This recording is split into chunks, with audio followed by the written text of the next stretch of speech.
Greetings from around the world. My name is Tom, and welcome to the Fetish Traveller. This podcast is all about us sitting down with key figureheads of fetish communities around Europe and the rest of the world. We're going to be learning more about their history, what's going on at this current point in time, and what the future could hold. So, sit back with a drink of your choice and enjoy the podcast. We are incredibly proud to have Leathermen Travel support us on this podcast journey. You're planning a future leathery trip? Don't worry, Leathermen Travel have got your back. Visit their website to learn more about leather and fetish events, clubs, and weekends happening around the globe. In episode 6, we're flying over to Switzerland, where I managed to sit down with Tommy. Tommy currently lives in Zurich and was Mr. Rubber Switzerland 2020. He attends many events around Europe, and with his country-specific experience, we talk more about the clubs and groups that were Switzerland's fetish claim to fame, Switzerland's current fetish scene, and also the role that its divided language plays in how the Swiss scene operates. So, Tommy, thank you for joining episode 6 of the Fetish Traveller. I think I'm slowly but steadily getting more episodes and more experience with time. So, Tommy from Switzerland, I'm really pleased to have you along to the podcast. How are you doing this evening? I'm doing great. It's a pleasure to be talking with you via Zoom, unfortunately, only. But I will see you soon again. I've always enjoyed talking to you in person, and I think it's great we get to do this. So I'm really, really happy to do this with you. I think it's a great initiative that you did that. Thank you for doing it.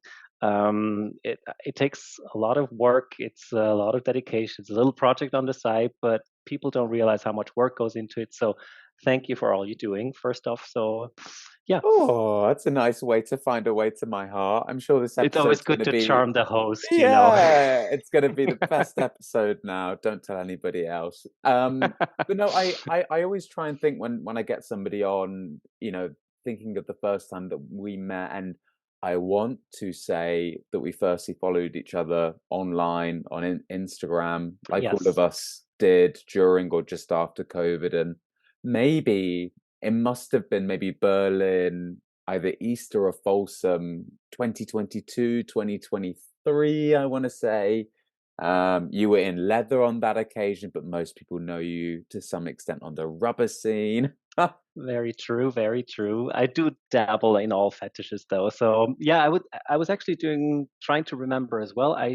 Think it was I think it would say it was Easter, but I'm not sure. Hmm. And it was at Sally Bowles. I think we were Yeah. As we're having drinks at Sally Bowles, as one yeah, does. as one mutters into their pints at Sally Bowles with a load of Irish and Swiss around. Actually, I think Exactly. that's one thing to start off a conversation. I think a lot of people I think that Sally Bowles is just about the Irish. No way, it's not just about the Irish. The guys won't mind me saying, but it is also the Swiss embassy. Absolutely, it's a shared ownership. Sally It's Bowles. a shared ownership. I think it's great to have different nationalities there.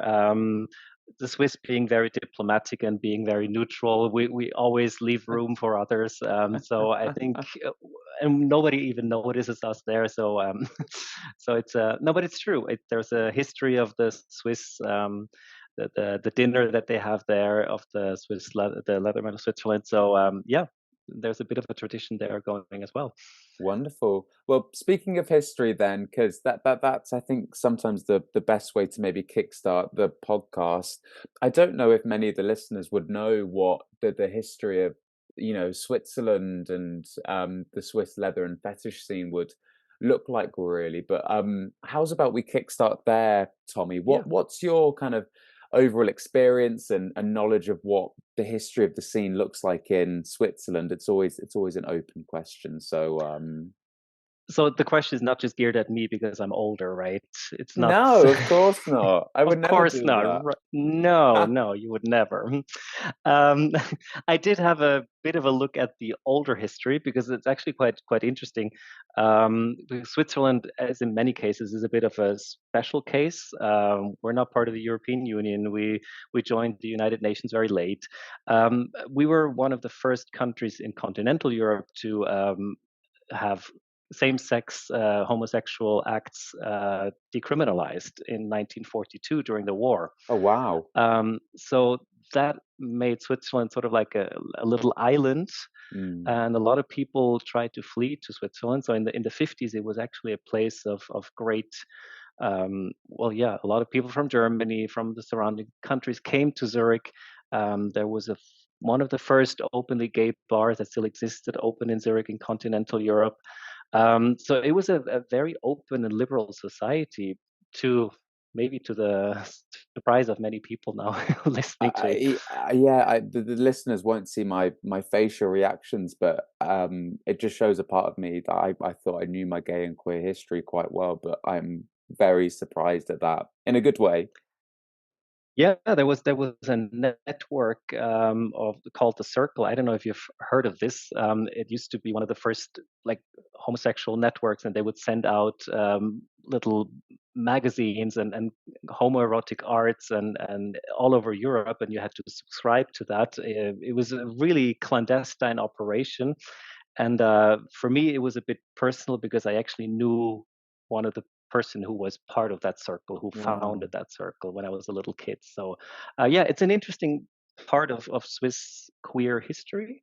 Yeah, Um, and I can imagine so all of us look back at kind of how leather and fetish started with, motorcycles, and then yeah, Tom of Finland and similar erotica artwork started. So I guess to some extent the circle probably really helped out with obviously they had to be underground because of yes. criminalization in most other surrounding European countries.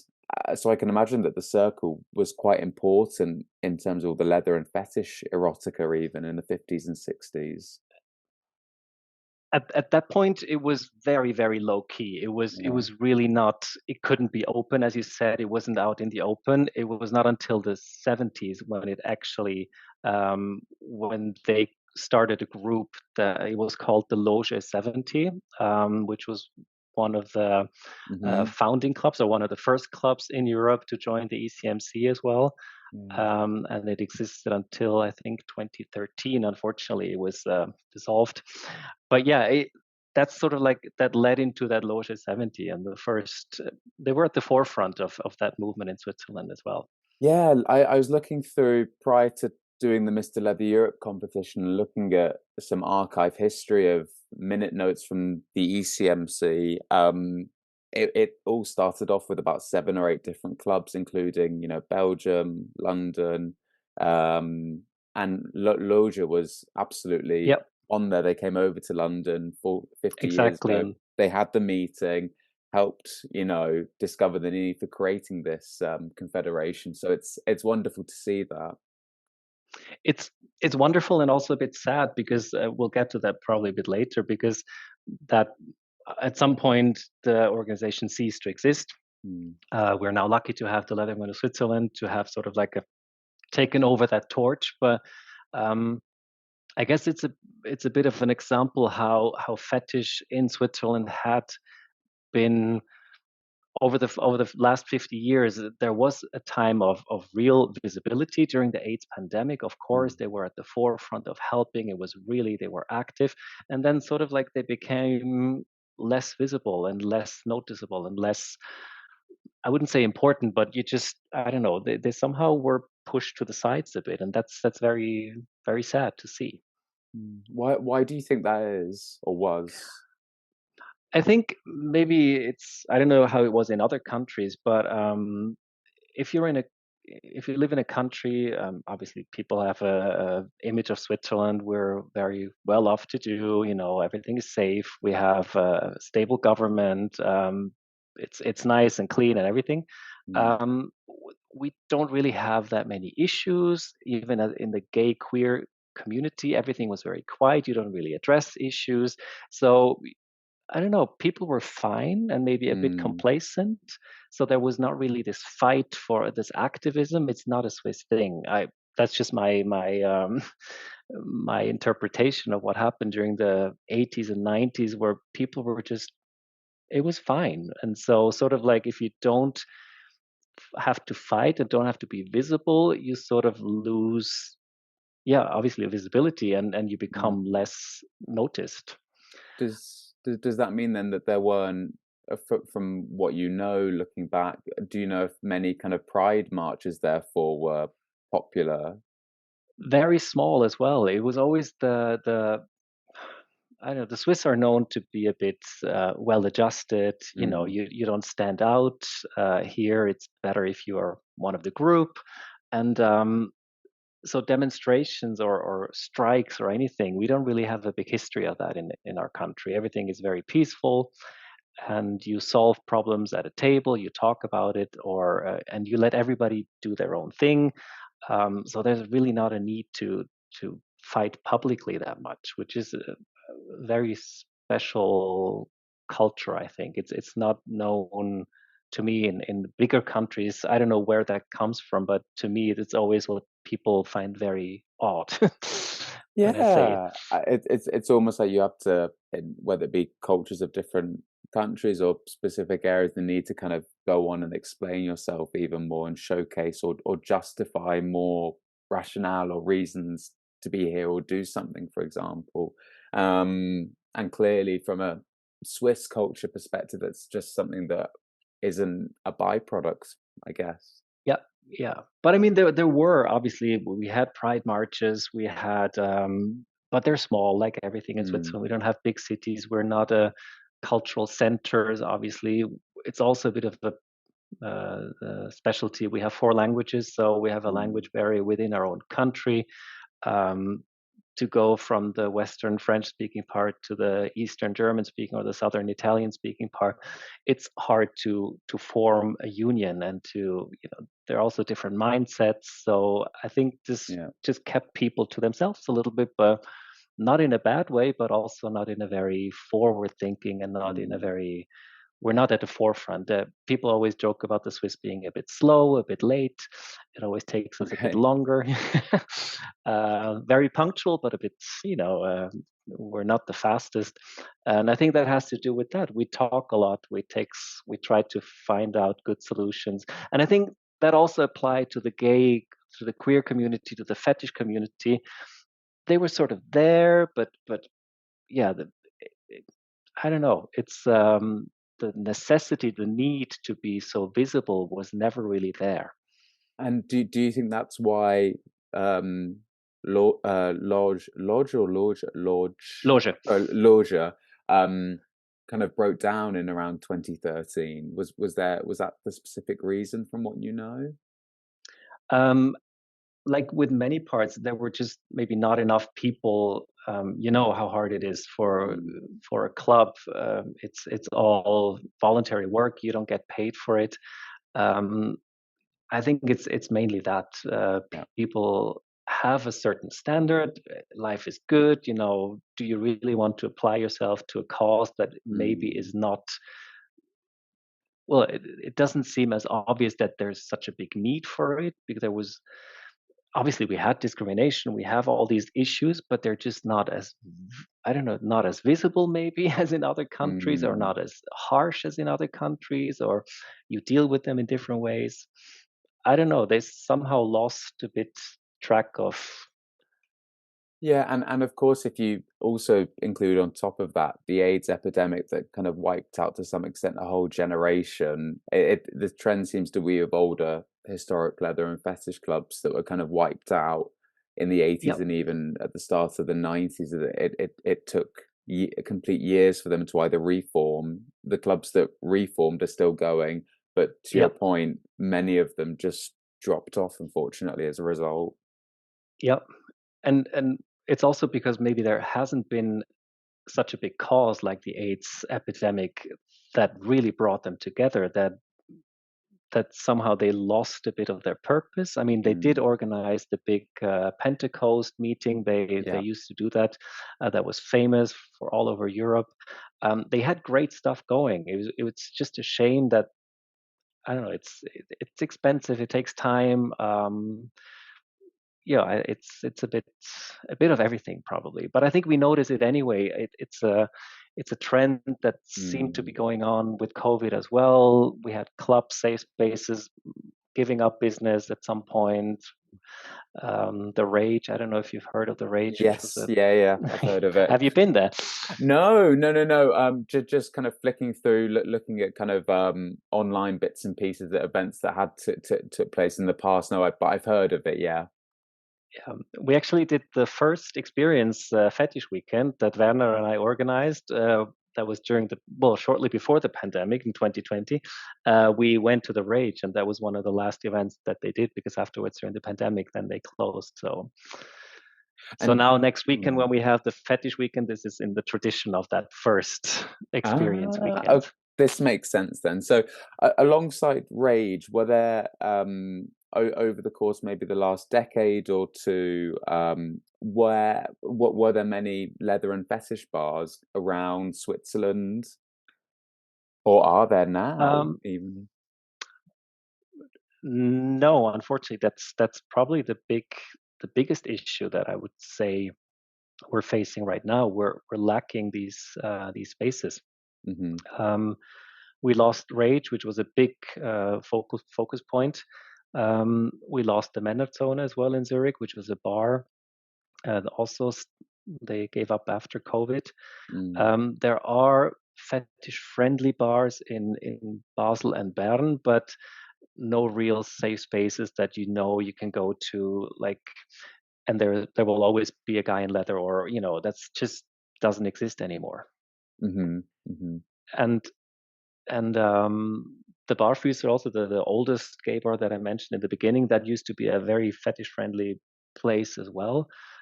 It's now a queer, very Hmm. open, inclusive space that allows and invites fetish people to come, but it's not an exclusive fetish Yeah. place. So to answer your question, um, I don't really know a lot about the French part. I have to say, Yeah. I can speak mainly about the German speaking part. Um, but there are no real big leather bars or fetish bars anymore now. So alongside obviously the upcoming Experience Fetish weekend, where you guys obviously every single year come up with a weekend meeting agenda basically. Um, if you look at the agenda, it's naturally you go to restaurants. There could be like a bigger club night, for example, and obviously an election that's taken place in a lovely theatre, for example. Are there any other similar weekends that take place around Switzerland? Obviously in Switzerland, sorry. Um, Smaller ones, yes. There are Hmm. smaller events, mostly one evening, maybe with an activity during the day. There are some. We are trying to kickstart it again after COVID. I think we really fell into a deep sleep. Hmm. The Swiss fetish scene, COVID has really taken a heavy toll on us. Um, Hmm. with all the safe spaces that we lost, but and also an organization, well, two organizations actually that dissolved after COVID. Um, there was a time of regrouping Hmm. that was needed, and I think now we have several also from the French-speaking part organizations that try to organize evenings, socials, club nights again. So I think there's something happening again, especially in Lausanne, Mm. but also in Bern. Werner is very active. He's organizing a lot of a lot of Yeah. events in the Leatherman in Switzerland, in Zurich. They have their socials, they have their events. So I think it's starting again, but the experience weekend is, I think, as far as I know, the only weekend event that we have so far. Okay, interesting. And obviously, this weekend coming up in Bern is the first opportunity to have a mixed gender fetish Switzerland Yes. competition. Really, how did that idea come up? It might be a silly question, but to talk me through. If do you know how kind of the idea came up for such a Yeah. title? It's because we didn't have a title anymore after COVID. As you might know, I was Mm. elected before COVID with Werner as well, and we were the last ones to have been elected. The Hmm. organization that gave out the titles dissolved, Yeah. and we just think it's a shame that there was no representation of Switzerland also on an international level anymore, Mm. but also more importantly on a national level. There should be a person, there should be a figure that is a you know visible for other Mm. people. You know the drill. I mean, you've been a title holder representative. I think there is a sort of there is a there is value and to that. Despite the whole, you might think critical about this, but I think Yeah. in the end it can help. It can help a society and a community to grow together.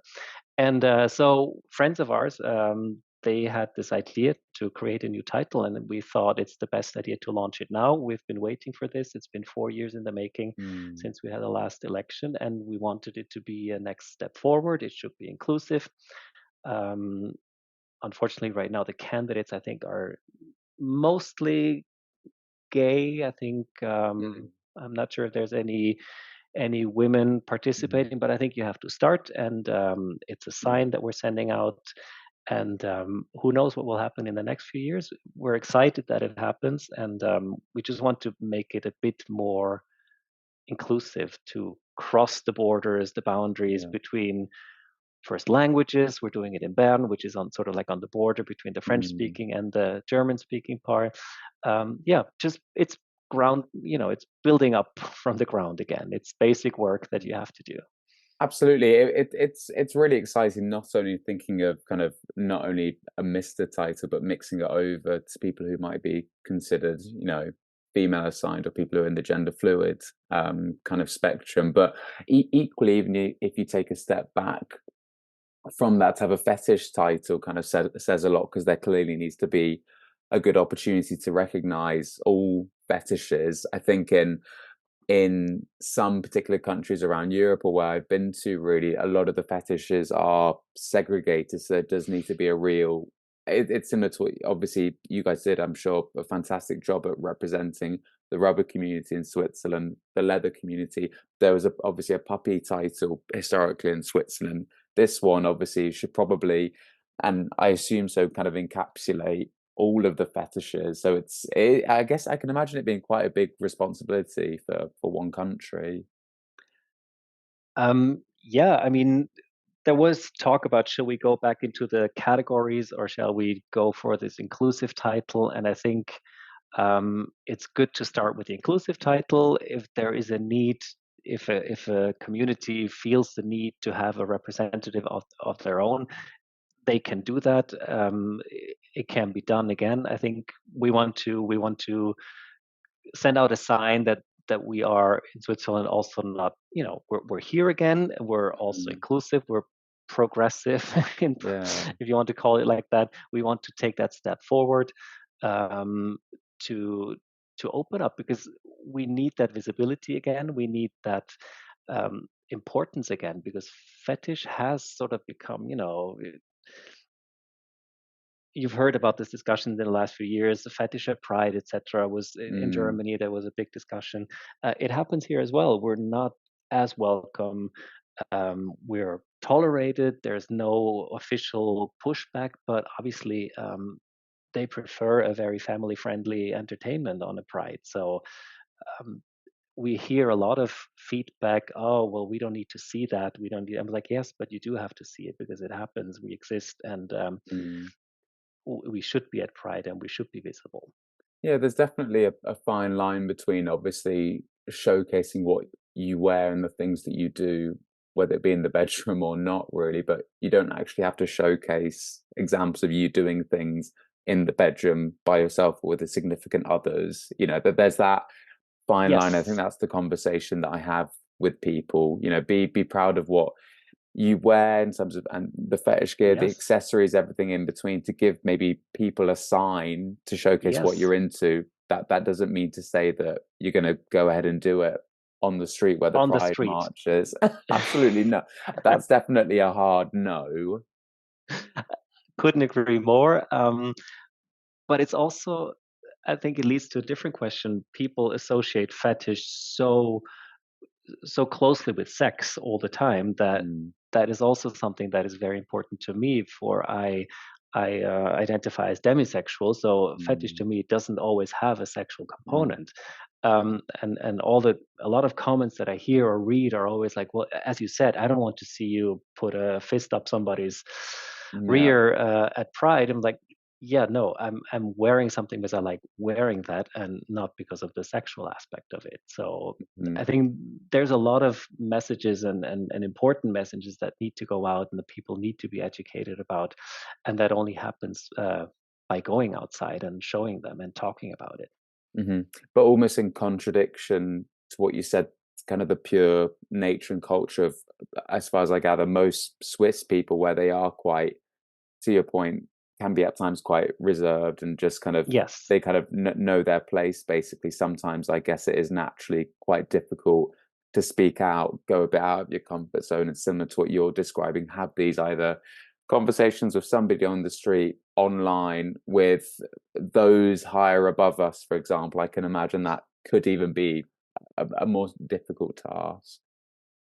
Yeah, but I think it's something you need to try to achieve it, and there are Mm, ways to get even in our community, in our society, in Swiss society, there are ways. You just need to find the right in. You need to find it's a matter of communication. It's a matter of understanding what works with the other person. How can you approach them? And when I was a mister, I this is what I tried to do. You have to know your audience. You have to know who you're talking to in hmm order to reach them. You can't just think from your perspective only. You need to sort of understand what is going to work. Where is anything that I say going to land Yeah. or stick with anybody on the other side? Because if not, it's not worth the trouble. hmm Good point. Good point. Definitely. I think that sometimes, from our perspective in the UK, we're seen as quite kind of being in our being in our zone as well, and just going with the flow rather than we might think that we want to make some positive change, but most of us just are quite blasé and let the world go by. You know. Flase da, as they say, huh? Yeah, exactly. Well, before we wrap up, Tommy, just one area that I just wanted to quickly talk about. Really, you mentioned that quite naturally Switzerland is divided into basically different speaking, cities and regions. Really, but from what I gather is that people maybe correct me if I'm wrong, or if you can even challenge me on saying this, but from what I gather is that maybe there's more of a need for people to travel to the different events and regions for fetish. Is that something that I'm gathering from you or from maybe other people? Absolutely. Many times I hear from people that tell me, "Oh, I've been to Berlin for the Black Weekend. I've been to Barcelona for the whatever. I've been to London for the Fetish Week," but they would never go to Lausanne or Geneva. They wouldn't take the Mm, train, which is 2 hours or 3 hours from Zurich to an event that is in their own country.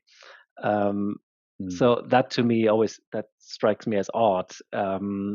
There's sort of like this border that you prefer to go to the big cities, maybe because you can afford it, maybe because you have a good big airport right in front of your doorstep. Um, but that to me, and that's actually the idea behind the experience weekend that mm, Werner and I started. We want really this is about the Swiss community first and foremost. We love to have our international friends join us because it's lovely to have them, but we mm. want to bring together our the parts of our own country first to see that there is actually more to this country that most people probably don't even know. Yeah. Um, it's sometimes maybe a bit difficult language wise because I don't speak my French is not very good, but um, you can switch to English or to I mean you can make it work and but Mm. you just have to break down these barriers a little bit. Yeah. Yeah, we almost on a parallel level from my experience being in the London leather and fetish community, it's a different side of things, whereas it's kind of such a big city, there is lots happening and a lot of people kind of just think, okay, we'll just chillax here and then to your point, go to the bigger weekends once every or 2 or 3 times maybe a Yeah. year, but then kind of you don't realize that there are events maybe 1 or 2 hours train away, maybe up in Birmingham. And Yeah. for me, my mindset when I started, it was to almost live in London, recognize some of the London events that take place, maybe get the confidence and slowly move out of the Yeah. circular radius each weekend or each month. So I'd go down to Brighton or over to Cardiff in Wales, or for me up to Birmingham, and then Manchester, Yep. and then go to like Balsam and obviously Darkland. With respect, they're fantastic. But when people say to me, oh, my first event was Darklands or Folsom, I Yeah. think, what? What? Yeah, my Yeah. God, how did you survive that? Yep. Yeah. Couldn't agree more. I saw on your Instagram like your travel schedule for all the prides that you did in UK. I mean, that's impressive. But we don't have as many prides in our small little country, but I think that's the road that we should go. We need to know there are things going on in Basel, in Bern, in Geneva, in Lausanne, even in the Italian speaking part, and they're only going to happen if people are going there. So Mm, you need to. It's maybe helping them to start something, and maybe it doesn't stick, but it's worth a try. And it's if not, it was a nice trip down to a nice place that you yeah, don't really know. And there's always good people. That's something I learned. You always find interesting people to talk to have a good time with. So it's never lost time. It's never a waste of time or money actually. So if I have a message to anybody, to me, it's really just go out, and it doesn't have to be Folsom or Darklands as a first event. There are great events close by, and actually it's easier to keep in touch with the people there as well, because if you want, especially if you're building up a circle of friends, it's much easier if they live just an hour away than if they live in a different country and you have to fly to them to see them.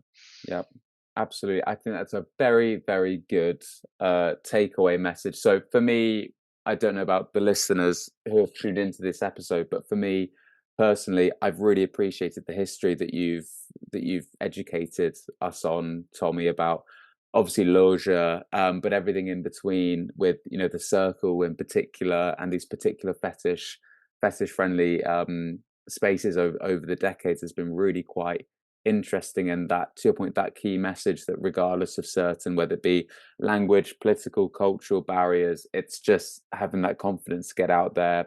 You might be speaking to them online, connect in person. At least, to your point, it doesn't have to be one of the bigger events. Show at least and make that effort, and you never know, you might make some real friends for life.